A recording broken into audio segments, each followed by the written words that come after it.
అందరికీ దీపావళి శుభాకాంక్షలు. దీపావళి పండగకి మిగతా పండుగలకి చాలా ప్రత్యేకత ఉంది. ఇది వెలుగుల పండగ. కానీ ప్రతి సంవత్సరం కూడా ఈ వెలుగుల పండగ ఎంతోమందిని వారి జీవితాన్ని చీకటిలోకి నెట్టేస్తుంది.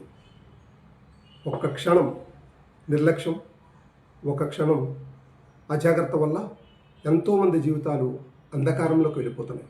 మన చిన్నారుల చేతిలో ఉన్న పటాసులు సురక్షితంగా వెలగాలంటే మన కళ్ళల్లో జాగ్రత్త ఉండాలి.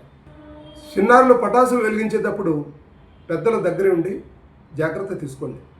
మనం కాల్చే బాణసంచిలో పెన్సిళ్ళు, సిచ్చుబుడ్లు, అలాగే తారాజువలు, విష్ణు చక్రాలు, భూచక్రాలు వెలుగుతూ మధ్యలో చీదేయటం కానీ చేతిలో పేలిపోవటం కానీ జరుగుతుంది. ముఖ్యంగా ఇలాంటి పెన్సిళ్ళు వెలిగించేటప్పుడు చాలా జాగ్రత్త వహించాలి.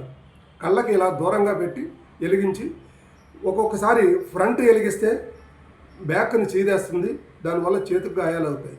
అలాగే కాలకుండా మిగిలిపోయినటువంటి ఏ వస్తువైనా కూడా మళ్ళా దాన్ని తిరిగి వెలిగించడానికి ప్రయత్నం చేయకండి.